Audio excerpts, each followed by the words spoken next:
우리 존경하는 목사님 또 우리 사랑하는 성도님들 감사합니다.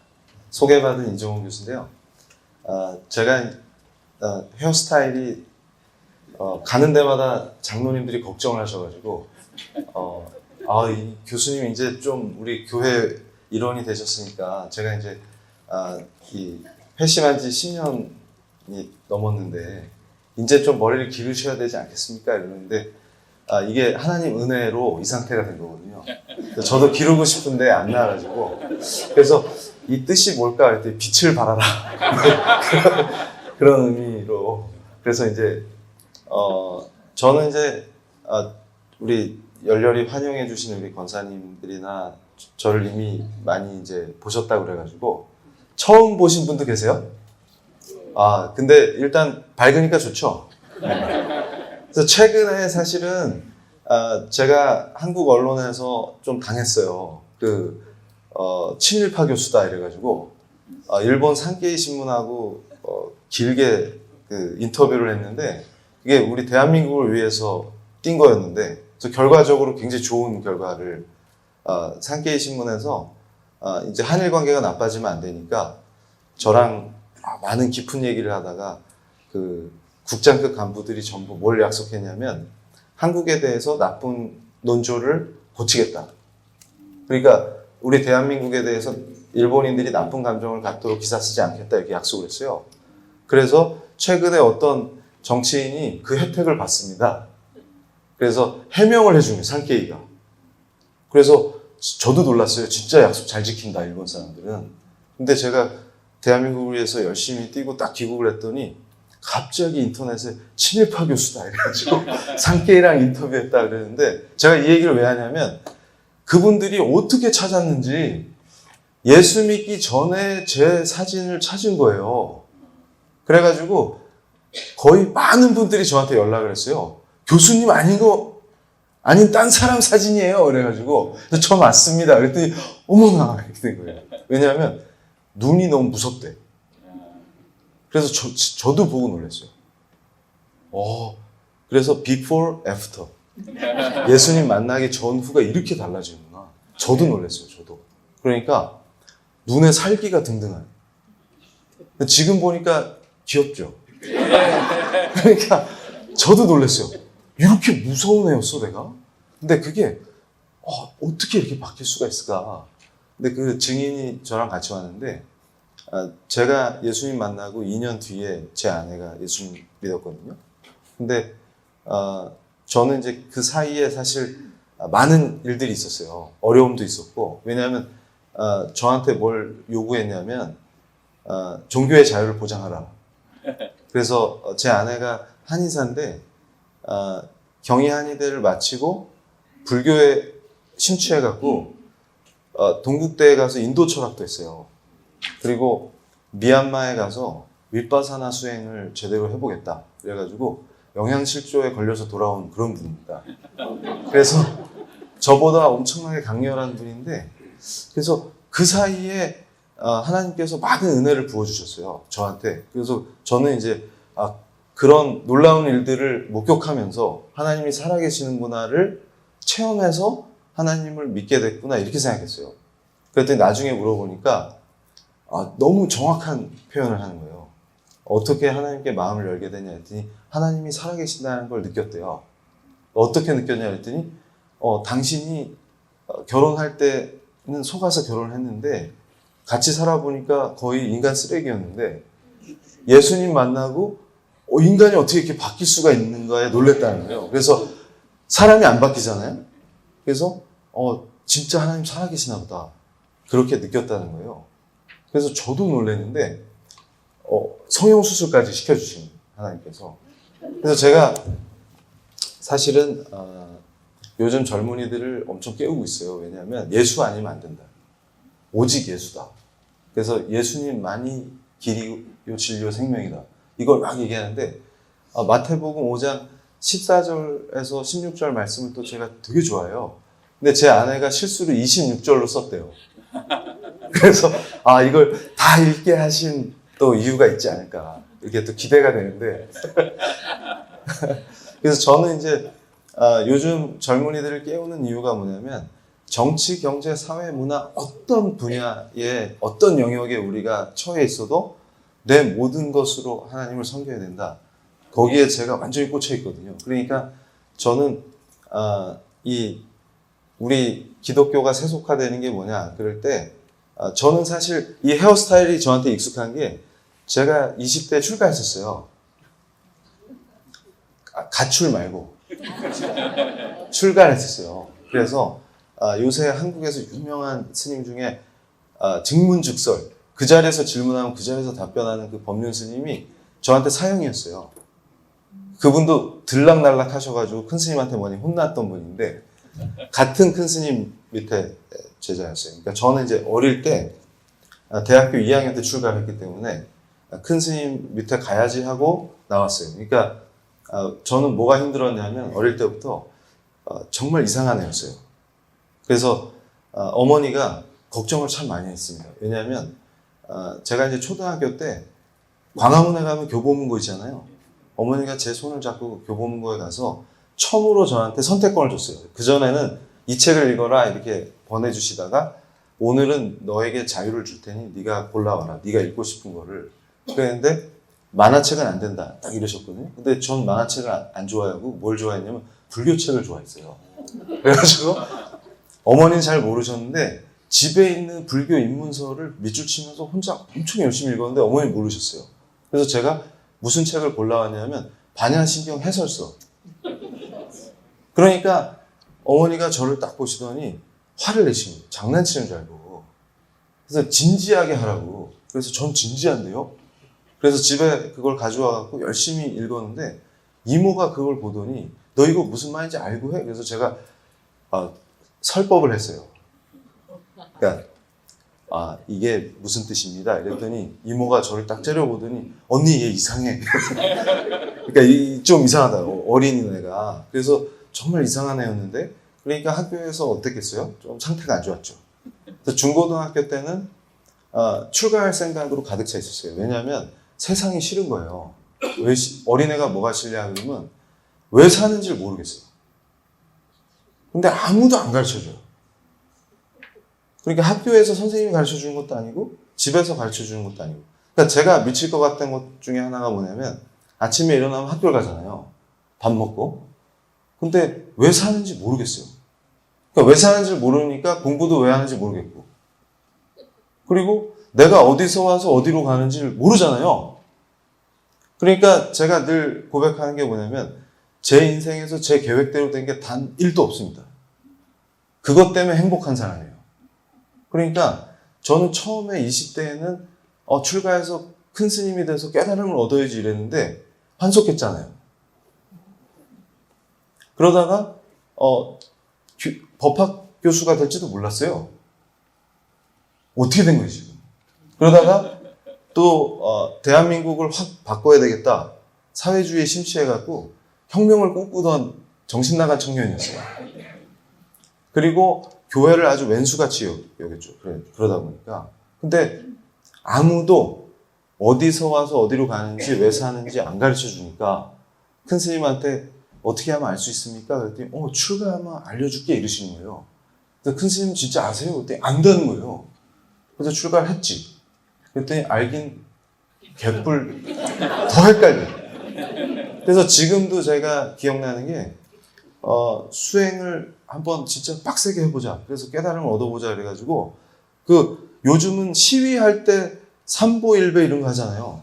근데 저는 그때 이제 막 일보일배를 했었어요. 그래서 통도사에 가면 이렇게 돌로 이렇게 진신사리탑 옆이 다 돌로 돼 있잖아요.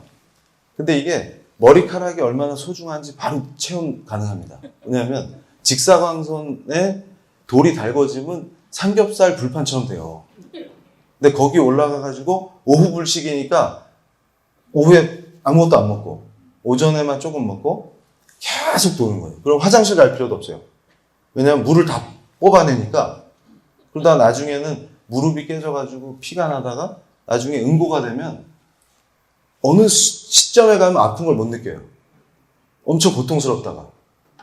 그런데 막 그러다가 머리에 직사광선을 계속 봤는데 오체투지라는 게 이마를 마지막에 딱 찍어야 돼. 도장 찍듯이. 그러니까 저는 또 이게 FM으로 해야 되니까 딱딱 찍으면서 다녔더니 나중에 열이 막 40도 넘게 올라가지고 큰일 날 뻔했었어요. 그런데 그러고서 이제 이제 다 끝났나 보다 그랬더니 저녁 예불을 해야 되니까 1080배를 하래요. 그래서 헐 미리 아프다 할 걸 이러면서 그래서 어쨌든 안 죽고 살았어요. 근데 지금도 기억나는 게 오후엔 뭘 먹으면 안 되는 거였는데 그 당시 쪼꼬바가 블랙조라는 게 있었어요. 쪼 블랙조. 그게 그렇게 맛있어. 너는 살아야 되니까 이걸 주노라 이래가지고 먹었는데 그 뒤로 저는 이제 어떤 생각에 빠져 있었냐면 이게 도대체 내가 딱 깨달아가지고 내가 어디서 와서 어디로 가는지 내가 왜 사는지를 딱 알면 이제 속이 시원할 것 같았는데 아무리 뭘 해봐도 열심히 해도 모르겠어요. 더 헷갈리고. 그래서 왠지 알 것 같다가도 모르겠고. 그래서 제가 이제 여기도 꽝이다. 그랬는데 나이가 되니까 군대를 가야 되잖아요. 그래서 제가 장교로 갔습니다. 군종장교. 그래서 군종장교라 그러면 목사님들이 이 교수 목사 한순 언제 받았어? 이러는데 목사가 아니라 법사였어요. 그래서 지금 제가 부산의 부정교회에 있는데 저희 담임 목사님이 소령이셨는데 그 부대 목사님이셨고 제가 그 부대 법사였어요. 중위로 딱 임관해갖고 목사님이랑 같이 근무했었어요. 근데 지금은 담임 목사님과 성도로 다시 만났어요. 둘이 처음 만났을 때 울었어요. 같이. 이런 일이 있다니.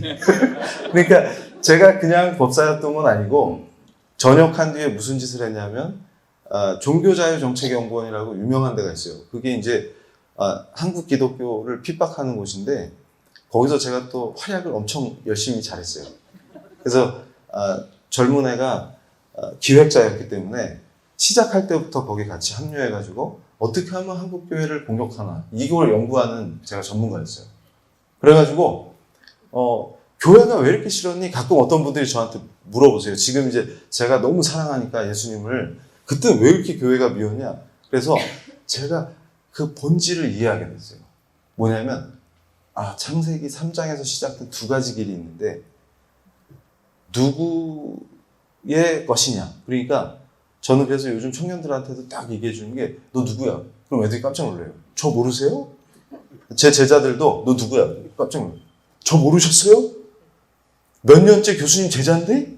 서운합니다. 그러면 닥쳐라. 너 누구야? 그러면 애들이 깜짝 놀래요.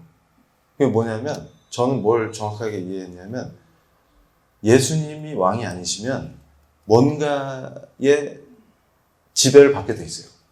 그걸 정확하게 이해한 거예요. 그러니까 누가 왕이냐의 문제구나 이게. 그래서 제가 맨날 내가 누군지가 궁금했는데 요즘 청년들한테 하고 다니는 얘기가 뭐냐면 네 질문이 잘못됐다. 내가 누군지를 물으면 답이 안 나와요. 그가 누구신지를 물어. 그가. 예수님이 누군지 알고 끝난다. 예수가 누구냐. 예수가. 그러니까 예수님이 나를 다스리시는 내 왕이시고 나의 주님이 되시는 그것과 그러니까 제가 깜짝 놀랐어요. 이게 난 줄 알았는데 그러니까 사람들이 뭔가에 다 사로잡혀서 종로로 타고 있는 거예요.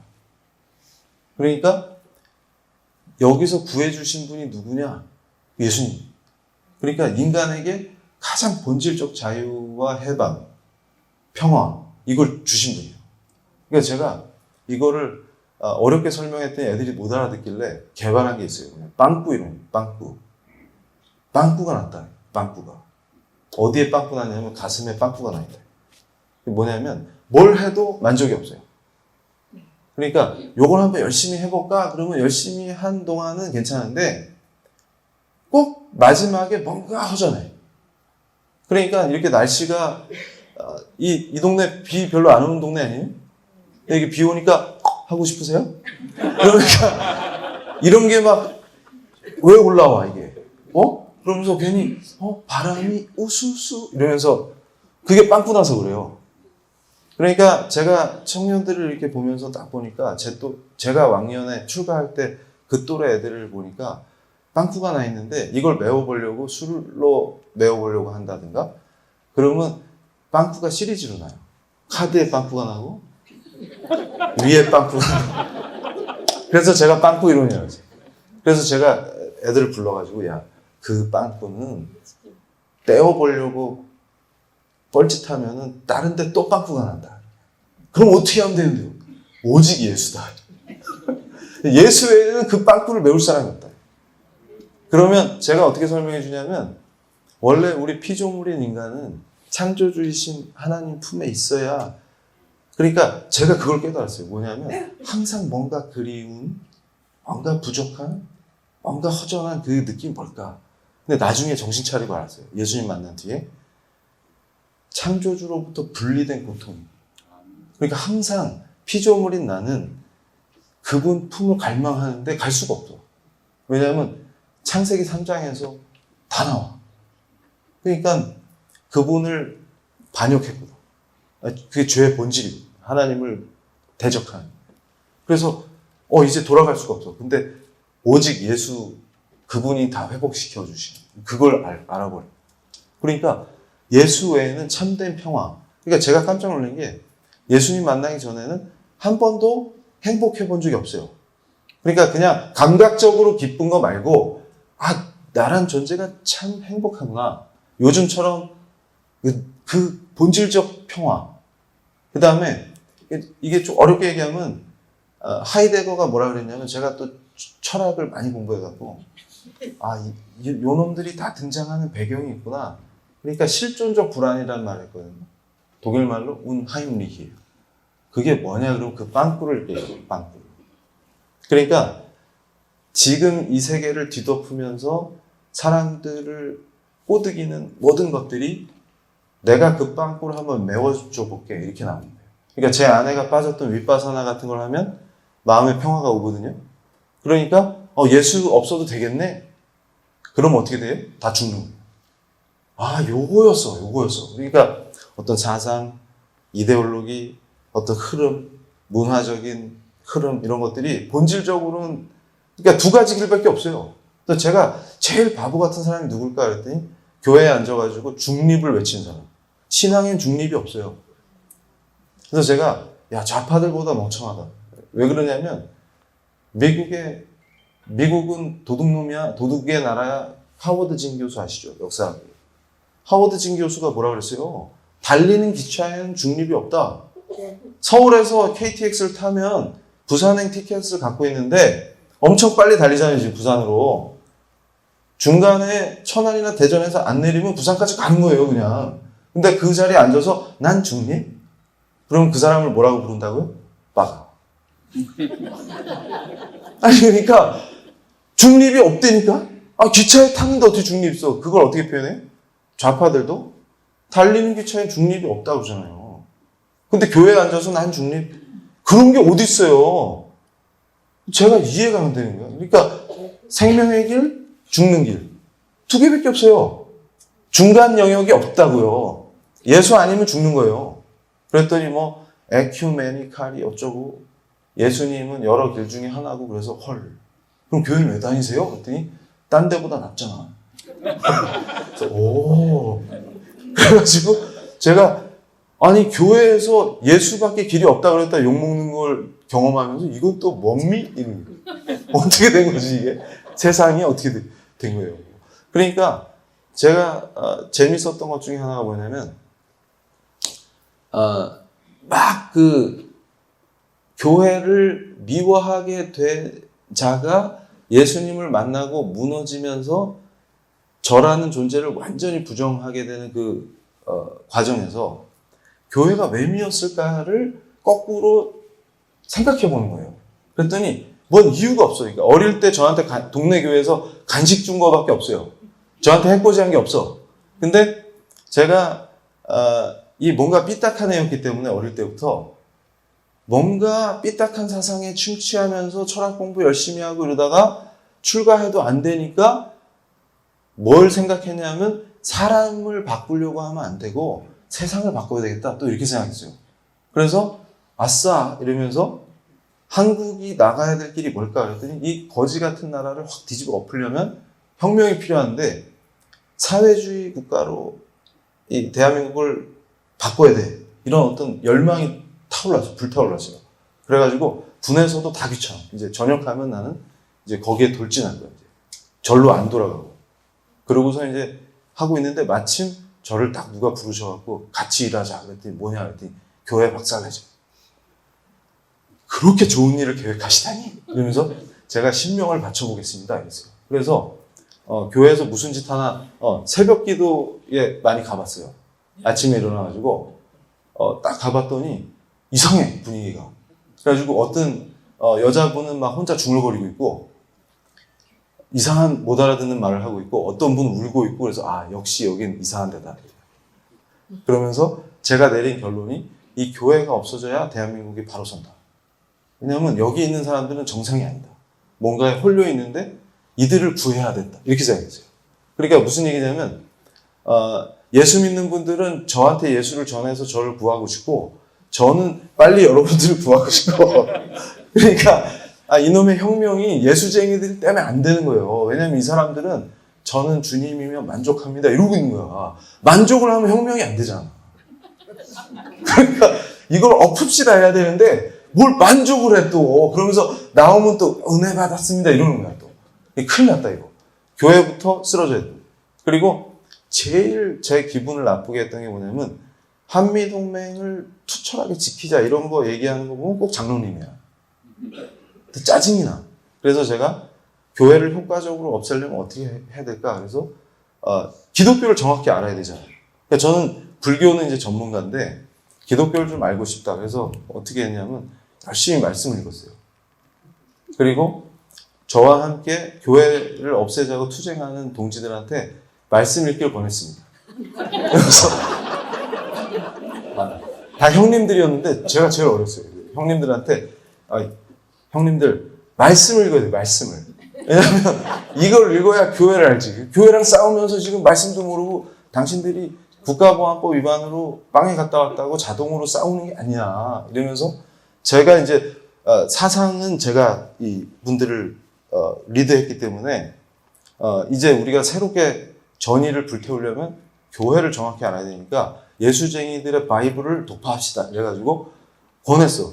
그랬더니 안 읽는 거예요. 도대체 왜 안 읽냐? 화를 냈더니 그래서 교회를 쓰러뜨릴 생각이 있는 거야 없는 거야? 화를 냈더니 너무 바쁘대요. 그래서 제가 아침에 읽어라. 일단 바쁘니까 못 읽으니까 일단 아침에 일어나면 말씀부터 읽고 시작해라.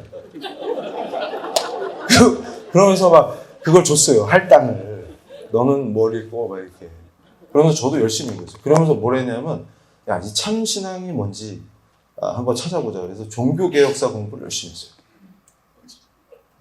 그래가지고 근데 또 더 궁금한 게 뭐였냐면 이 조선 땅에 어떻게 교회가 세워졌나 이게 또 궁금한 거예요. 왜냐하면 뿌리를 알아야 뽑아버릴 거 아닙니까? 그래가지고 한국교회사 공부를 또 열심히 했어요. 그러니까 너무 바쁜 거예요. 하루 일과가. 그래가지고 너무 열심히 공부를 했는데 그러니까 이제 근데 부작용이 있는 게 자꾸 은혜를 받아. 그래가지고 이거 좀 위험하다.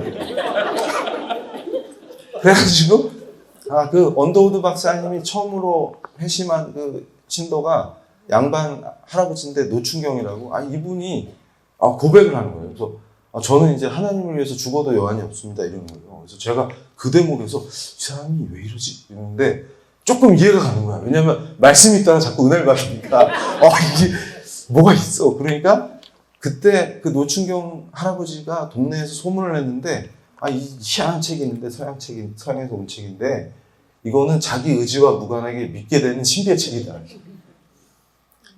이게 파워풀한 말씀은 살아 움직이기 때문에 그래가지고 제가 지금도 말씀의 권위를 성경의 권위를 부정하는 자들을 보면 용납이 안 돼요. 아니 교회를 부시겠다고 하던 자가 은혜를 받는 신비의 책을 니들이 감히 뭐라고? 기가 차. 그래가지고 제가 그 무당말은 잘 듣는 자들이 참 예수님 믿으라 그러면 말도 더럽게 안 돼.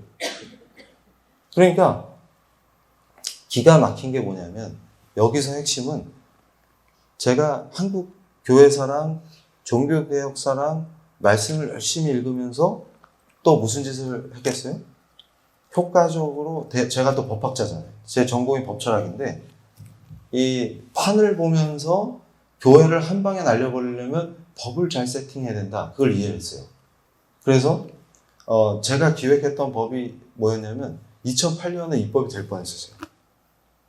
그때 종교 편향 방지법이라는 이름으로 나왔는데 원래 그게 국가공무원법 개정안이에요. 그걸 처음 기획한 자가 저예요. 그리고 고속도로에 예전에 고려온다는 간판이 있었어요. 그래서 Jesus loves you 이렇게 써 있었거든요. 그거 위헌이라고 주장해서 철거시킨 놈이 저예요. 그게 그렇게 보기가 싫은 거예요. 그래가지고 숨어가지고 연구를 엄청 했어요. 작전 짜가지고 쳐서 딱 제거한 거죠. 그러고 돌아다니고 있었어요. 그러다가 그 법을 기획해놓고 그것만 기획한 게 아닌데 하필 그게 2008년에 진짜 법이 될 뻔했었어요. 그러니까 제가 2007년에 예수님 만났거든요. 그러니까 그걸 기획해놓고 그러니까 한번 상상해보세요.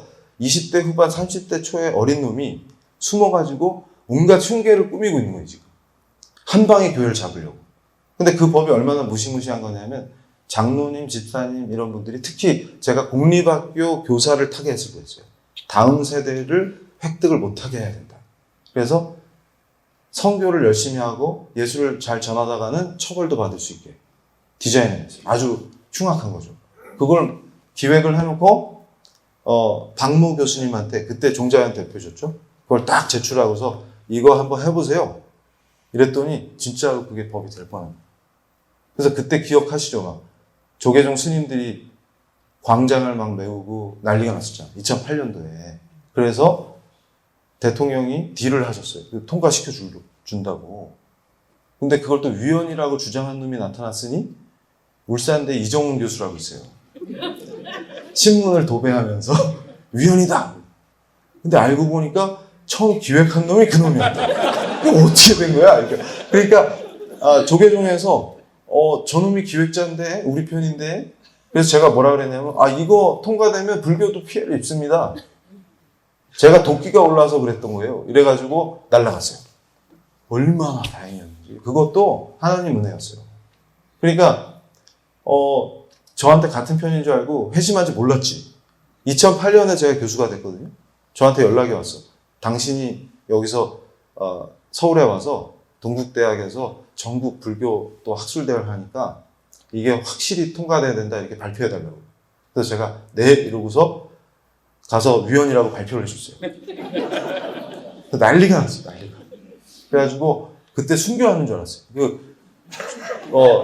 총무원 스님들이 다 앞에 있는데 저놈이 무슨 얘기 하나 보자 하고 왔는데 위원입니다 위원 이랬더니 다들 난리가 났어요. 근데 지금 동국대 총장 이거 녹화 안 하죠?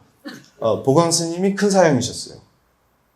그러니까 저놈이 왜 저러지? 이러면서 그래서 제가 진지하게 조계종도 큰일 나니까 이거 하지 맙시다 이렇게 얘기했어요. 막 설득했어. 그러다가 물밑에서 이게 잘 돼갖고 처벌조항 빠지고 권고만 공직자는 종교 중립을 잘 지켜라 이러고 무사히 끝났어요. 근데 그걸 기획해놓고 절간에 들어갔어. 왜 들어가냐면 너무 열심히 교회 공격을 준비했더니 휴양도 필요하고 제 개인 연구도 필요하죠. 그래가지고 양평하고 횡성 중간에 하여튼 희한한 좀 이상한 암자가 하나 있어요. 조그만 거기에 들어가 있었어요. 그러면서 이제 열심히 공부를 하는데 저한테는 절이 거의 어릴 때부터 놀던 곳이니까 절에 가면 편안하고 공부가 잘 돼야 되는데 공부가 안 돼요. 그러니까 예전에는 제가 책 볼 때 향 피워놓고 책 보고 그런 애였는데 지금은 향 냄새가 싫어요. 어떻게 된 거예요? 그리고 그 이상한 절의 테마 같은 거 보면 기분이 안 좋아요. 늘 절에서 살았던 애인데 신기하죠. 그래서 제가 절에 갔는데 이상이 싫은 거예요. 그런데 기분 나쁜 두통이 와가지고 그 절에 붙어있기가 힘들어.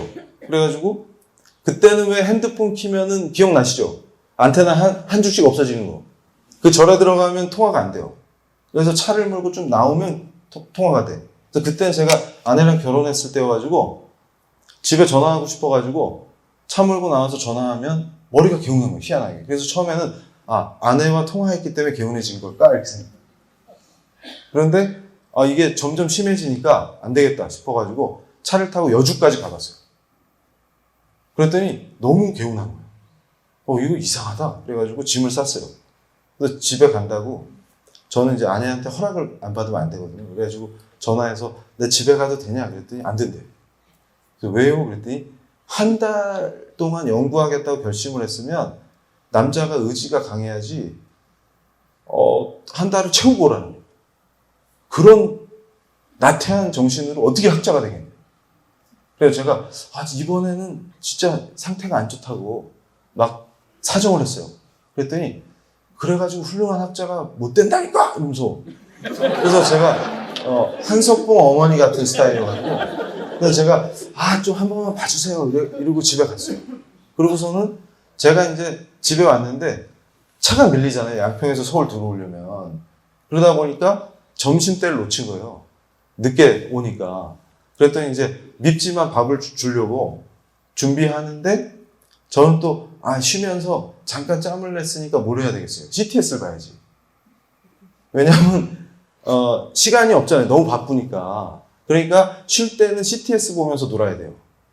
그렇게 재밌어요. 목사님들이 설교하러 나오시잖아요. 그러면 설교 들으면서 그거 비판하면 그렇게 재밌어요. 근데 그게 저의 레저지, 레저. 꼬투리 잡아가지고 계속 비판하면 너무 재밌는 거예요. 근데 제가 목사님들 유형도 많이 분류해놨어요. A타입, B타입. 그랬는데 평소에 좀 선호하던 목사님.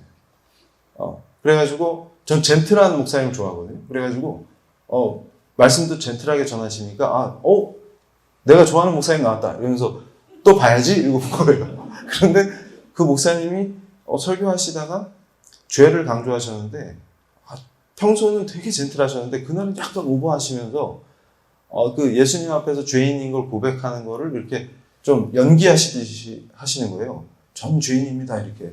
그래서 제가 법철학자다 보니까 죄라는 말에 민감했어요. 딴 때 같았으면 죄인? 아이고 목사님이나 잘하세요 이러면서 또 그 말장난 시작했을 텐데 그날은 뭔가 하여튼 이상했어요. 죄인? 딱 이러는데 가슴에 뭐가 쿵 와서 부딪히는 것 같아요. 그러면서 이게 제가 해서 다른 때 간증할 때 뭐라 그랬냐면 혀가 굳었다 이렇게 표현했는데 정확히 말하면 언어를 잃어버렸다가 정확한 표현인 것 같아요. 뭐냐면 감히 나불거릴 수 없게 됐다. 그 말이 가장 정확한 것 같아요. 그때 또 어떤 분들은 저한테 혀가 몇 도로 굳었어요. 뭐 이런 게 그런 거 하나도 안 중요하고 이거는 나불거릴 수 없게 됐다. 그 말이 맞는 것 같아요. 감히 나불거릴 수 없게 됐다. 죄의 딱 문제에 직면하니까 그러면서 그냥 바닥에 엎드렸어요. 너무 무서워가지고. 그러니까 그때 제 뇌리를 확 스친 게 뭐냐면 나는 죽었다. 그러니까 나는 지금 죽어도 찍소리도 할 수 없는 죄인이구나. 그게 그냥 이해가 되는데 그게 뼛속까지 이해가 돼버리는 거예요. 그러니까 누가 옆에서 얘기해 주는 게 아니고 그냥 알겠는 걸 어떻게 하겠어요. 그냥 알아버린 거예요. 그러니까 죽었다 나는. 그러니까 그때 이제 깨달은 게 뭐였냐면 예수님이 오시면 나는 죽는 거구나. 그래서 제가 그때 본질적으로 나라는 존재는 의롭거나 선한 게 병아리 눈곱에 100만 분의 1도 없는 자구나. 그걸 그냥 알아버렸어요. 그래서 저는 어떻게 착각했냐면 효과적으로 비판을 잘하면 내가 의인이 되는 걸로 착각했어요. 그러니까 한국 사회에서 어둠을 밝히는 자들, 그러니까 밝힌다는 건 불을 켜서 밝힌다는 뜻이 아니라 여기 어둡다 저기 어둡다 이러고 다니는 놈들의 특징이 뭐냐면 지가 어둠으로 가득 찼네. 그러니까 어둠길이 땡긴다 그 말이에요. 그걸 이해한 거예요. 그러니까 내가 의인이라서 이게 잘못됐다 저게 잘못됐다 하고 다닌 게 아니고 내가 썩어 빠진 죄인이라서 죽을 자기 때문에 서로 땡겼구나. 그게 이해가 돼요. 그러니까 이제 바들바들 떠는 거 외에 길이 없어요. 죽었구나. 그런데 엎드려서 한참 있었는데 안 죽어요. 어떻게 된 거지? 그리고 일어나가지고 엄청난 공포 속에 있었는데 몸을 움직이니까 몸이 움직여지는 거예요. 그래서 제가 제일 먼저 한 게 뭐였게요? 밖에 나가봤어요. 근데 제가 그때 서울의 명륜동에 살고 있었는데 대문을 열고 딱 나갔는데 늘 다니던 골목길이었어요. 그래서 제가 그 골목길을 뭐라고 불렀냐면 거지 같은 길 이렇게 불렀어요. 그러니까 제가 어떤 놈이었는지 바로 이해가 되시죠? 그래서 그 거지 같은 골목길에 딱 섰는데 이게 거지 같은 골목길이 아니라 너무나 아름다운 길로 바뀌어 있는 거예요. 아니 이게 어떻게 이런 일이 벌어지지? 이러면서 깜짝 놀라가지고 보니까 오후의 햇살, 바람에 부딪히는 나뭇잎 너무 아름다운 거예요. 그래서 뭐 이런 일이 있지? 이러면서 주변을 돌아봤는데 제일 인상 깊었던 게 뭐냐면 바닥에 아스팔트가 깨져가지고 잡초가 나 있는데 그 잡초가 너무 아름다워. 그러니까 무슨 유명한 난초보다 더 예쁜 거예요. 이게 어떻게 된 거지? 예전 같으면 제가 모르겠어요? 아니 이 보도블록이 깨졌으면 빨리 고쳐야지. 지방자치를 있다 이러면서 또 막 비판했을 텐데, 그리고 제가 동네 애들을 그렇게 싫어했어요. 왜냐하면 공부해야 되는데 시끄럽게 한다고 골목에서. 근데 어떤 꼬마애가 놀다가 세발 자전거를 탁 버리고 들어갔는지 집으로 튀어 들어갔겠죠. 자전거가 엎어져 있는데 또 딴 때 같았으면 제가 뭐라 그랬겠어요. 가정교육을 이따위로 시키니까 이러면서 했을 텐데 그 자전거를 보는데 그걸 갖고 놀았을 어린이가 본 적도 없는데 누집 앤지도 모르겠는데 너무 사랑스러운 거예요. 그게 너무 이뻐 보이고 막. 그래서 걔가 거기 있었으면 사랑한다 이렇게 말하고 싶은 거예요. 그래서 이거 내가 어떻게 된 거지? 이러면서 주변을 돌아보는데 갑자기 가슴이 먹먹해지면서 내가 왜 안 죽었는지에 대해서 고민하게 된 거예요. 분명히 아까 죽었어야 되는데 왜 안 죽었지? 근데 그때 그 교회 공격한다고 열심히 읽었던 말씀이 폭풍처럼 밀려오는 거예요. 그러니까 장면들이 우리 예수님이 말씀을 그 눈먼 자를 눈뜨게 해주시고, 그러니까 저는 그 워싱턴 DC의 바이블 뮤지엄에 갔을 때도 이 예수님을 표현할 때 얼굴을 안 그린 게 너무 마음에 들어요. 그러니까 저는 이상하게 예수님 그러면 발이 자꾸 떠올라요. 그러니까 흙 묻으신 발로 그 눈먼 자를 눈뜨게 해주시고, 또 귀신 들린 자를 쫓아주시고, 병자를 낫게 해주시고, 그 예수님이 간절한 마음으로 다니시는 그게 가슴에 복받칩니다. 그러면서 그분이 누구시냐. 그러니까 제 가슴을 치는 게 뭐냐면 예수 그리스도, 당신은 누구십니까? 그럴 때 가슴이 먹먹해지고, 그러면서 그게 떠오르는 거예요. 이 더러운 죄인, 죽어야 되는 이 죄인이 안 죽었단 말이죠. 그런데 예수님은 죽으셨어. 그게 떠오르는 거예요. 그러면서 이 나같이 더러운 죄인을 살리시려고 그 거룩하신 분이 창에 찔리시고 채찍에 맞으시고 고난을 당하셨구나. 그게 가슴에 와닿아요. 그러면서 견딜 수가 없어요. 그래서 제가 십자가만 보면 토곡을 하는 이상한 상태에 빠졌었는데 한동안. 그래서 운전을 하면 갈 수가 없어요. 서울에서 십자가 보고 차를 세우고 다 울고 출발했는데 십자가 너무 많아. 갈 수가 없어. 그래가지고 이게 그러니까 그때 제가 그 골목에 서가지고 예수님을 생각할 때 지금도 예수님 얘기를 하면 자꾸 가슴이 먹먹해져. 이 예수님은 누구시냐. 그러다가 아까는 언어를 잃어버리고 말을 못했는데 언어가 회복되면서 첫 고백이 뭐였을 것 같아요. 나의 주, 나의 하나님. 당신은 나의 주님이십니다. 나의 하나님이십니다. 지금부터 영원까지 당신을 따르겠습니다. 나의 주님. 어떻게 거룩하신 하나님, 창조주이신 당신은 저처럼 더러운 죽어마땅한 자를 위해서 그걸 다 겪으시고, 그것도 다시 부활하셔서 모든 증거를 보여주시고, 또 그걸 의심하는 제자한테 오셔서 그래서 이 못자국난 손을 같이 만져주시는 거. 그러니까 당신은 누구십니까? 영원하신 나의 주님이십니다. 그러니까 이제 그때부터 인생이 확 바뀌어버린 거예요. 돌이킬 수 없는 상태에 들어간 거죠. 이분을 어떻게 거역하고 이분을 어떻게 부정할 수 있는지. 이렇게 된 겁니다. 그러니까 어떻게 돼요? 아니 맨날 교회 무너뜨린다고 돌아다니던 젊은 애가 갑자기 확 뒤집어져가지고 예수 아니면 길이 없습니다 이러고 다니고 그러다 여기까지 왔잖아요. 그러니까 계획대로 된 게 한 개도 없다니까요. 그러니까 제가 아이고 교수님 저는 계획한 대로 된 게 없어요. 어떤 학생이 그러면 제가 야 넌 복 있는 자다. 이왕 이렇게 된 거 예수부터 믿어볼래? 그러니까 제가 기가 찬 게 뭐냐면 그리고 나서 이제 교회 일원이 됐을 때 충격을 또 시리즈로 받았던 것 중에 하나가 뭐냐면 이 예수가 누군지에 대한 그 뜨거운 마음 요게 어떻게 된 거냐 이러면서 제가 더 충격받았던 게 뭐였냐면 저한테 그래요. 제가 사회주의 전문가예요. 사회주의 전문가잖아요. 그래서 오늘 제가 이거 몇 시까지 하는 줄?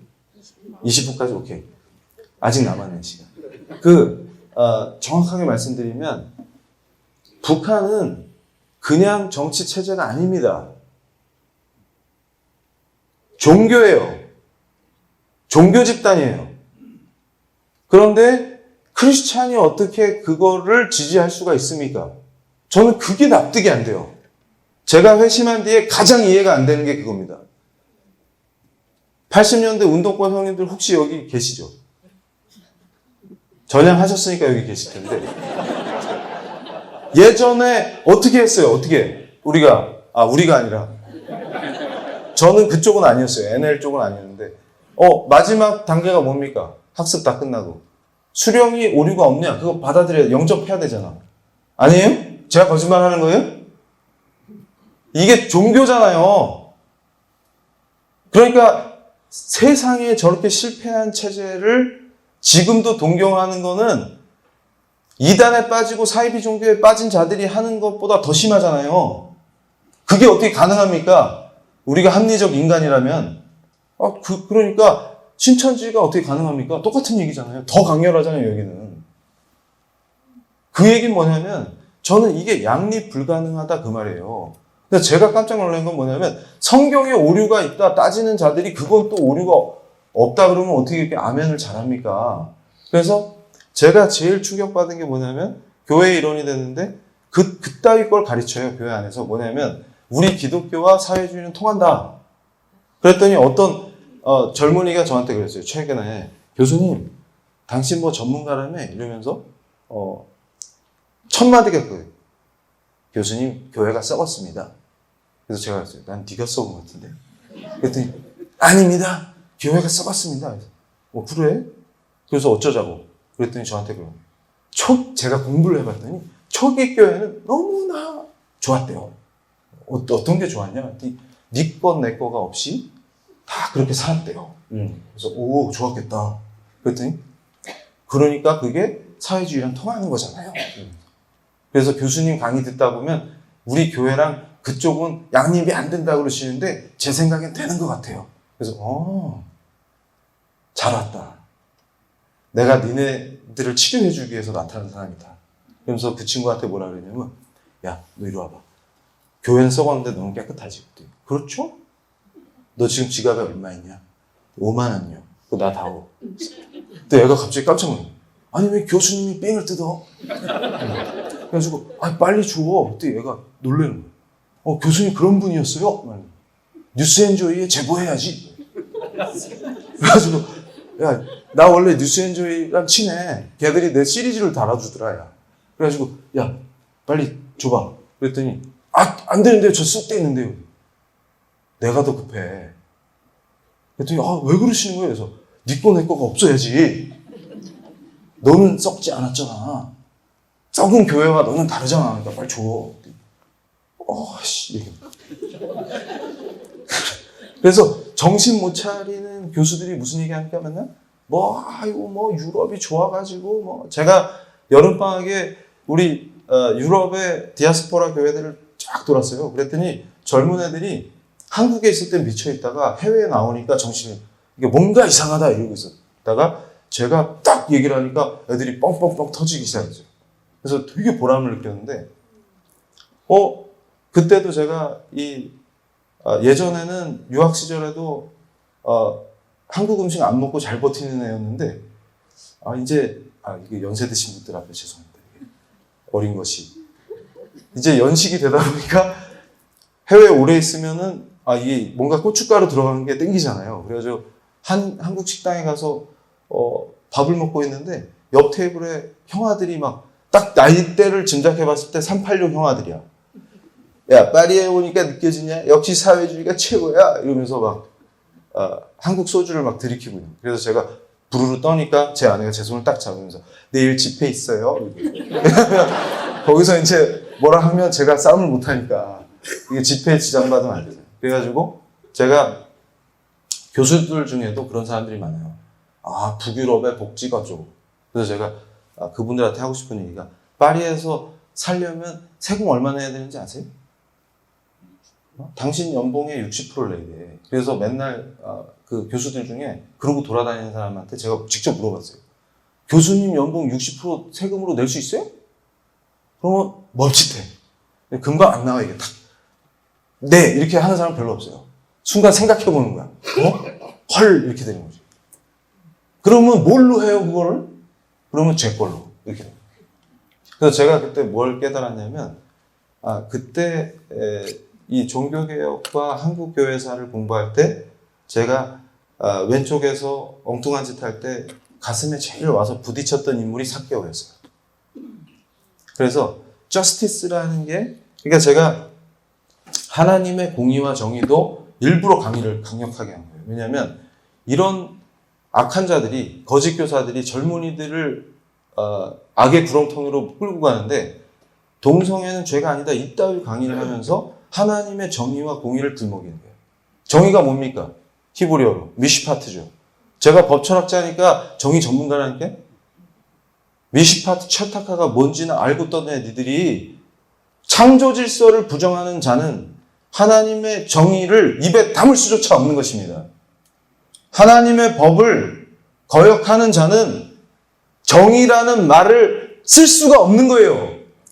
어디서 감히 그따위 짓거리로 젊은이들을 악의 구렁텅이로 죽음의 길로 끌고 가는 거짓 교사들이 판을 칩니까? 그래서 제가 특별히 정의가 뭔지 공의가 뭔지 강의를 해줬어요. 그래서 젊은이들을 깨우고 있는 거예요. 정신 차려라. 정신 차려라. 근데 그게 4개월을 보면서 제가 느꼈던 강렬한 공포입니다. 무슨 얘기냐면 삭개오가 어떻게 변화됐어요? 예수님을 만나니까 변했어요. 나중에 제가 예수님 만나고 깨달은 거예요. 이거였구나. 예수가 답이었구나. 세상을 바꾸고 싶냐? 예수 외엔 길이 없다. 그러니까 무슨 얘기냐면 제가 그런 생각을 했어요. 자, 정의를 적용해보자. 삭개오를 잡아다가 이런 악한 놈이 있냐? 그러면 인민재판을 해볼까요? 여기다 세워놓고 삭개오 제목을 쫙 고소고발한 다음에 죽창으로 찔러 죽입시다. 그러면 다음 차례가 너야. 그래서 제가 혁명을 하자는 자들은 항상 시체를 산으로 쌓는 이유를 깨달은 겁니다. 오히려 혁명하자고 성경책을 읽다가 깨달아버린 거예요. 뭐냐면 왜 사회주의 혁명이든 무슨 혁명이든 인간이 혁명을 합시다 하면은 시체가 꼭 산으로 쌓이지. 그리고 프랑스 혁명을 비판한 서적들을 읽으면서 제가 괴로워했던 것 중에 하나가 뭐냐면 혁명을 해야 되는데 인간의 존엄성을 외쳤는데 인간이 존엄하지 않은 거예요. 단두대에서 닭처럼 죽는 거예요.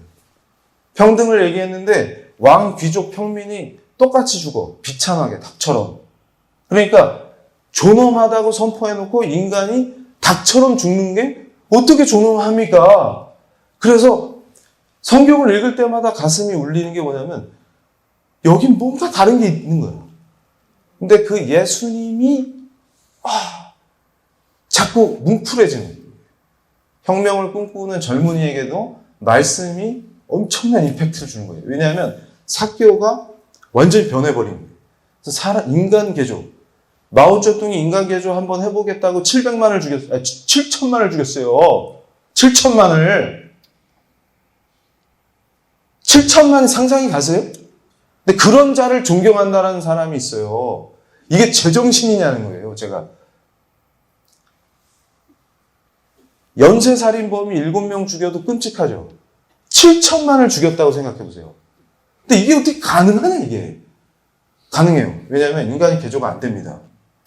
그러니까 저처럼 커피 좋아하는 교수는 죽여야 돼요. 서양 부르주아 물이 들었거든. 그러니까 아니 죽이면 되는데 뭘 설득해 이렇게 되는 거예요. 그러면 다 죽이는 거죠. 그래서 제가 깨달았어요. 아, 다 죄인이니까 죄인 한번 잡아볼까요? 다음엔 네 차례구나. 근데 삭개오가 어떻게 바뀌었는지 말씀이 정확히 나옵니다. 예수님을 만나고 예수님 앞에 무릎 꿇는 게 항복이에요. 그러니까 제가 예수님 만날 때 서렌더 했거든요. 완벽하게 서렌더 했어요. 당신은 내 왕이십니다. 그러니까 뭔가 명예의 종로를 타거나 돈의 종로를 타거나 뭔가에 잡혀서 종로였는데 이제 예수님이 왕 되시니까 예수님의 서번트가 되니까 이렇게 행복하고 본질적인 자유를 맛보면서 살게 되는구나. 그게 이해가 되는 거예요. 그러면서 삭개오는 뭘 했어요? 율법이 정한 것을 초월한 도덕성을 보여줍니다. 왜냐하면 지가 사고 친 거 몇 배로 갚는다 했어요? 그렇죠. 그건 율법을 넘어선 겁니다. 그래서 예수가 주인 될 때만 인간이 율법을 넘어서는 도덕성을 보여줄 수 있구나. 와, 이게 그 창조 하나님의 형상대로 만들어진 인간이 피조물이 회복되는구나.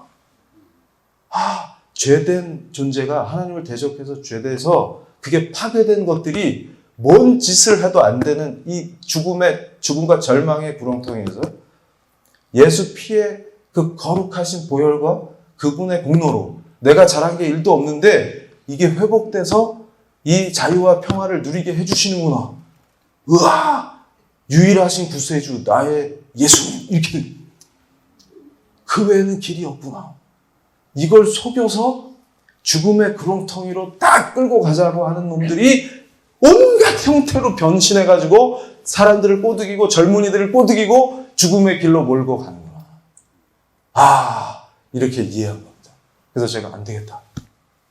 거기다가 대한민국은 더 위험해요. 왜냐하면 핵을 가진 북이 또 있잖아요. 그러니까 어제까지 세미나한 게 복음통일. 전문가 네트워크가 만들어져서 저도 초대를 받는 거예요. 그래서 이 동네에 와서 또 교회들이 온 김에 교수님 오세요 그래가지고 오게 된 건데 제가 제일 답답한 것 중에 하나가 뭐냐면 어제도 그런 얘기를 했는데 우리 정신 차려야 됩니다. 그러면서 그런 거예요. 복음통일 그게 뭔데요? 모르겠는데요. 그래서 제가 한국에서 제일 힘들었던 게 뭐냐면 처음에 학생들이 미친 거예요. 저한테 교수님 거리로 나갑시다. 왜? 난 추운데? 그랬더니 저렇게 생각 없는 교수가 있어. 뭐 이런 분이에요. 그래서 저한테 어떤 학생이 딱 그런 거예요. 딱 멋있게 폼을 딱 잡고 이 시대의 젊은 법철학자로서 부끄럽지 않으십니까? 나 안 부끄러운데? 그랬더니 교수님은 안 나가십니까? 어딜 나가 자꾸 추운데? 그랬더니 나가셔야 됩니다. 네가 뭔데? 그랬더니 교수님이 수업 시간에 말씀하시지 않았습니까? 대한민국은 민주공화국입니다. 헌법에 나옵니다. 그래서 그래 내가 그거 전문가지 그래. 그런데 궁금한 게 있는데 넌 매일 나가냐? 예. 잘했다. 민주공화국이 뭐냐? 공화국이 뭐냐? 그건 잘 모르겠습니다. 그럼 민주주의는 뭐냐?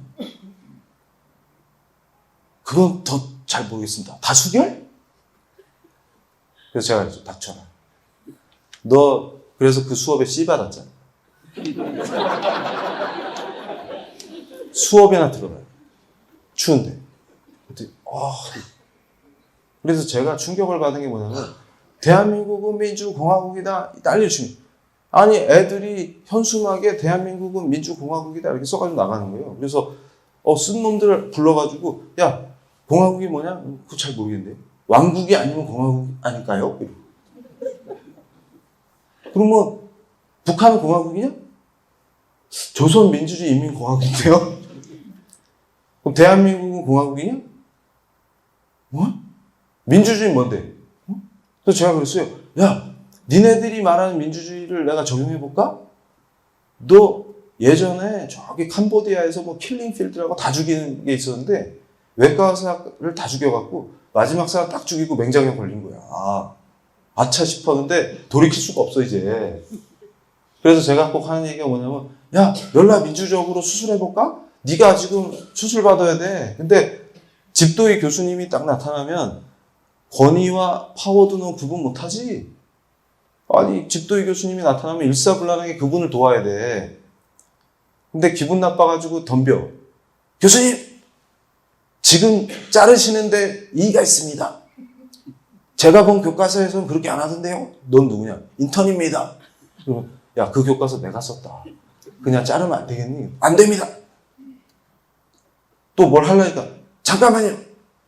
안 됩니다. 당신 뭐요? 저는 간호사입니다. 이러면 어떻게 돼? 끝장 토론 해볼까요? 배 열어놓고? 그럼 죽는 거예요. 그게 민주주의라고 생각하세요? 그래서 제가 그래요. 정신 차려라. 그건 민주주의가 아니야. 그냥 미친 거지. 민주주의가 뭔지를 알고 해야지. 그래서 오늘 제가 여기 멀리 왔기 때문에 또 새벽에 일부러 오셨잖아요. 이런 얘기는 여기서 들을 수가 없어요. 자유민주주의의 본질과 법치의 본질이 어디서 나왔는지 제가 미국 땅이니까 온 김에 저분은 저보고 다가오지 말래. 그래가지고 조명 때문에 더 밝아진 거예요. 여러분이 눈부실까봐 지금 통제하고 저는 흥분하면 다가가려고 그래요. 오늘 제가 온 김에 확실하게 말씀드리고 갈게요. 미국이니까 링컨 대통령을 제가 좋아하거든요. 레이건 대통령 너무 사랑하고. 근데 진짜 위대한 대통령. 지금 시간이 없어서 길게 얘기 못 하는데 링컨의 삶과 신앙 너무 사랑합니다. 그분이 암살 미수 때문에 돌아가실 뻔했죠. 그런데 피를 철철 흘리고 9주 만에 백악관에 딱 도착했을 때 뭐라 그러십니까? 주변에서 대통령 괜찮아요? 이랬는데 제가 그 말 때문에 이분을 사랑하게 됐어요. 옛날에 제일 싫어하는 대통령이었는데 왜냐면 냉전에서 승리한 분이잖아요. 적들을 총 한 방 안 쏘고 싹 쓰러뜨려서 사람들에게 자유를 선사한 위대한 대통령. 근데 이분이 뭐라 그러시냐면 원래 내 생명은 하나님 것이기 때문에 내가 할 수 있는 모든 것을 통해서 하나님을 섬기겠습니다. 이렇게 얘기하는 거예요. 그러니까 제가 예수님 만난 다음에 이거다! 그러니까 안 사랑할 수가 없어요. 뭐냐면 100%여야 됩니다. 그래서 제가 지금도 한동대 로스쿨 원장인 에릭 앤로 교수랑 친한데 자주 만나고 둘이 만나면 통하는 게 뭐냐면 크리스찬 법학자니까 그 사람 미국 사람이고 나는 한국 사람이지만 예수라는 공통점이 있고 성경책 우리 말씀이라는 공통분모가 있으니까 둘이 맨날 하는 얘기가 모세 오경에 대한 토론이야. 이게 영원한 우리의 법이면서 이게 다른 법학서보다 더 좋다. 그럴 때 우리의 공통점이 뭐냐면 모세를 우리가 닮아야 된다. 이러면서 100%해야 됩니다. 그러니까 바로는 무서운데 하나님이 안 무서운 놈들은 죽음이에요. 근데 우리가 그런 거예요. 바로는 무서운데 하나님이 안 무서워. 그러니까 바로가 타협을 걸죠. 야, 너는 가도 되는데 왜 가야 되냐 니들은. 그러면 뭐라 그래요? Sacrifice and worship이에요. 우리는 하나님을 경배하기 위해서 가야 됩니다. 그거는 타협이 없어요. 내 삶 전체로. 그랬더니 야, 애들은 놓고 가면 안 되겠니? 타협을 걸죠. 거래를 걸죠. 그럼 모세가 뭐라 그래요? No, 안 된다. 그러니까 예를 들어서 얘들은 우리가 종교의 자유는 좁은 데서 우리끼리만 누리고 나가면 크리스천 아닌 척하고 안 됩니다. 우리 애들은 공립학교 가서 유물론과 무신론으로 완전히 무장하게 놔두고 나만 예수 잘 믿으면 되고 이거 용납이 안 돼요. 반드시 모든 것이에요. 그러니까 또 바로가 뭘 걸어요? 야, 가축은 놔두고 가면 안 되겠니? 이게 생업이잖아. 생업. 안 됩니다. 모든 것이에요. 100%예요. 내 모든 것으로 그분을 섬겨야 합니다. 그러니까 이게 아브라함 카이퍼가 얘기한 영역 주권이 뭔지 그대로 레이건을 통해서 보여줘요. 근데 레이건이 뭐라 그랬어요? 대통령직은 자기한테 무슨 의미냐면 이거는 하나님의 도구야. 그러니까 결국 우리가 읽었던 마태복음 5장 14절에서 16절이 레이건 대통령이 맨날 하던 얘기예요. 뭐냐면 우리 존재는 언덕 위의 도시처럼 city upon a hill이잖아요. 언덕 위의 도시처럼 드러나야 돼. 그러니까 크리스찬은 그 자체로 드러나게 돼 있어요. 그러니까 욕을 먹게 돼 있고, 그러니까 내가 서 있는 자리, 내 영역에서 하나님의 절대 주권이 선포될 수 있도록 내가 도구로 사는 거야. 그러니까 왜 사는지 끝난 거예요. 예수가 왕이니까 그걸로 끝난 거예요. 아, 이런 거였어? 그런데 제가 더 놀란 건 뭐냐면 법치와 자유민주주의라고 하는 이 정치 체제가 어디서 시작됐냐, 이걸 생각해야 돼요. 그래서 링컨 대통령 연설 중에 다 알잖아요. 뭐가 있어요? Of the people, by the people, for the people. 그거 다 알잖아요. 그런데 링컨 대통령이 그 말을 어디서 인용하신지 아세요? 종교개혁의 역사에서 루터와 칼빈이 등장하기 전에 이미 영국에서 14세기에 존 위클리프라는 분이 있었어요. 제가 이분을 되게 좋아해요. 왜냐하면 제가 교회 대적하던 시절에 이 말씀이 왜 중요할까 이거 고민하다가 영어 성경을 번역한 위클리프가 왜 위대한 사람인지 이해했어요. 뭐냐면 내가 말씀을 소지하는 거야. 모국어로. 그러니까 저는 지금도 한국어로 된 말씀을 너무 사랑합니다. 왜냐하면 모국어로 내 바이블을 가지고 내가 이걸 통해서 하나님께 기도하고 묵상하고 말씀 읽고 이게 가능하다는 것 자체가 엄청난 은혜라는 걸 이해합니다. 그러니까 무슨 얘기냐면 자유다, freedom. 아, 이거였구나. 그러니까 사제가 이게 하나님 뜻이야 하고 강요받는 게 아니라 내가 free야. 자유민이야 이제. 왜냐하면 예수 그리스도의 은혜로 자유민이 됐어. 풀려났어. 바로한테 노예짓 할 필요가 없어. 내 왕은 하나님이야. 아, 그런데 존 위클리프가 영어 성경을 딱 만든 다음에 이게 그때는 죽는 거예요. 그러니까 제가 이게 순교의 피. 우리가 이 성경을 함부로 볼 수 없는 게 모국어로 내 성경을 소지하고 교회에 다닐 수 있는 이 행복, 이 귀함. 그래서 대한민국이 왜 위기냐 그랬더니 대한민국이 왜 귀한지 몰라 애들이. 교회가 왜 하찮게 보이냐 그랬더니 교회가 왜 귀한지 몰라. 성경책을 함부로 이게 왜 귀한지 몰라. 목숨을 걸고 했던 거예요. 그러니까 우리는 말씀대로 기독교인의 양심은 말씀대로 신앙해야 되는데 그렇게 못하게 할 때 순교로 저항한 사람들이에요. 그러니까 모국어로 읽어야 돼. 그걸 개인이 소장하는 그 의미가 뭐냐 이게 개인의 탄생입니다. 하나님 앞에서의 내가 탄생한 거야. 엄청난 역사의 대변혁이에요. 그래서 제가 그럽니다. 종교개혁을 모르는 것들이 함부로 혁명을 말하지 마라. 진짜 개혁이다 이게. 인류가 급속도로 업그레이드 됩니다. 위대한 역사예요. 그래서 저는 우리 신앙을 자랑스럽게 여겨요. 이런 역사구나. 그래서 위클리프가 영어로 성경을 딱 번역한 다음에 앞장에다 뭐라고 썼냐면 This Bible is for the government of the people, by the people, and for the people. 이렇게 씁니다.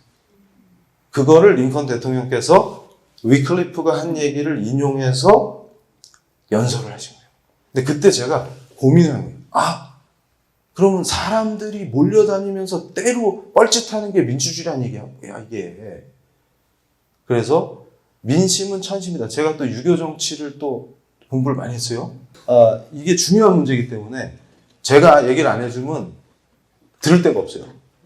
이게 뭐냐면 민심은 천심이다. 그런 거지 발사기 같은 얘기에 속으면 안 됩니다. 왜냐하면 유교 정치에서 민심은 천심이다 떠들었지만 그걸 실현한 적이 없어요. 주둥이로 완벽하게 실현했지. 북한도 마찬가지입니다. 지상 낙원을 주둥이로 만들어요. 근데 실제 가보면 인간이 유토피아를 만들겠다고 선포한 지역은 생지옥이 됩니다. 근데 예수의 자유를 아는 사람들이 자유를 선포한 지역은 가장 복된 체제가 등장해요. 그게 뭘로 표현된 거예요? 링컨 대통령의 연설로 표현돼요. 근데 그게 뭔 의미냐 하면 민심은 결코 천심이 될 수 없습니다. 이거는 법을 아는 사람은 공통돼요. 법은 하나님이 주시는 거지 우리가 합의한다고 될 수 있는 게 아닙니다. 내추럴 러예요. 하나님의 법에 대한 경외감으로부터 시작하는 거예요. 그러니까 무슨 얘기냐면 모세가 안 내려오니까 야 우리 금송아지 만듭시다. 이게 민심이에요. 민심은 결코 하나님의 뜻과 양립할 수가 없습니다. 그러면 민심이 천심이라고 우기는 놈들은 죽음의 길로 가요. 대량 학살을 당하든지 거지가 돼서 살든지. 근데 우리는 하나님의 법을 따르겠습니다 해야 살게 돼요. 그러니까 그 원리입니다. 무슨 얘기냐면 사무엘상 8장에 뭐라 그럽니까? 사무엘이 왕을 달라고 하니까 기분이 나쁜 거예요. 그래서 하나님 앞에 가서 기도하잖아요. 무슨 얘기냐면 인간 왕이 필요 없는 겁니다. 하나님이 직접 통치하시는 거예요. 이게 아브라함 카이퍼가 설명한 영역 주권이 그 링컨의 고뇌와 기도, 존 위클리프의 개혁신앙, 이게 그대로 연결돼요. 그래서 아브라함 카이퍼가 이걸 현대적으로 정확하게 설명해 놓은 거예요. 칼빈의 정수입니다. 말씀 중심의 참신앙이에요. 그러니까 뭐냐면 이게 이해가 되는 거야. 그러려면 뭐가 필요합니까? 인간왕이 필요 없어요. 하나님이 직접 통치하세요. 이제 캐톨릭 같은 기구 필요 없습니다. 하나님이 직접 하나님을 사랑해서 그분이 나의 왕이라고 고백한 그리스도가 왕되게 하라. 그 말이 뭐냐면 내가 서 있는 이 자리에서 그리스도가 왕이시기 때문에 그분의 직접 통치를 내가 받으면서 내가 서 있는 영역에서 교수면 교수답게 빛과 소금의 역할을 하는 거예요. 그러면서 문화를 위대한 기독교 문명을 확장시키는 겁니다. 음란한 문화를 물리치고 이게 우리한테 주신 그 삶인 거예요. 이거구나. 그러니까 뭐가 중요해? 그러나 무질서하면 안 되죠. 그러니까 하나님이 주신 법으로 통치. 그게 법치입니다. 그러니까 인간왕이 필요 없고 하나님이 법을 주셨잖아요. 내추럴 로어를 본질로 해서 하나님의 법에 맞게 실정법을 만들어서 모두가 법을 존중해서 법으로 통치하는 거예요. 인간은 죄성이 많기 때문에 분명히 사고를 쳐. 그러니까 인간에 의지하지 않고 법이 통치하게 딱 만들어 놓고 모든 사람이 free 이러면 선포하면 어떻게 돼요? 최고의 정치체제가 만들어집니다. 그게 조지 워싱턴은 건국을 했지만 진짜 미국이 링컨에서 시작한 원리예요. 그러니까 무슨 얘기냐면 자유민주주의의 원리는 법치가 없인 작동이 될 수 없습니다. 그러니까 소위 인민민주주의라든가 이런 것들은 다 거짓말이고 쓰레기예요. 우리가 추구하는 진정한 자유란 무엇이냐. 그래서 미국 정치도 미쳐있을 때 러셀 커크라는 분이 컨서버티브 마인드라는 책을 썼죠. 그때 컨서버티브 마인드의 첫 번째가 뭡니까? 내추럴 로를 리스펙트하는 거예요. 뭐냐면 하나님의 법을 존중한다. 그러니까 시장의 자유와 표현의 자유와 모든 자유를 누리지만 항상 하나님의 법을 경외하는 거예요. 그러면 낙태는 권리가 될 수 없죠. 동성애는 권리가 될 수 없죠. 동성애를 할 수 있는 자유가 아니라 그리스도 안에서의 참 자유를 추구하는 위대한 신앙이에요. 지성과 영성을 갖추되 조나단 에드워즈가 얘기한 것처럼 영성이 지성을 컨트롤할 수 있는 참 신앙이 이들이 만드는 나라가 그리스도가 왕 되셔서 직접 통치하는 위대한 국가가 되는 것입니다. 그래서 지금 우리 대한민국이 가야 될 길이 바로 그것입니다.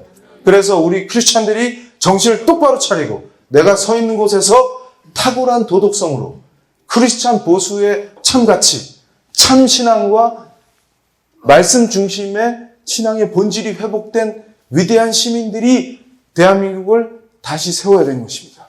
보국을 위해서 기도해 주십시오. 감사합니다.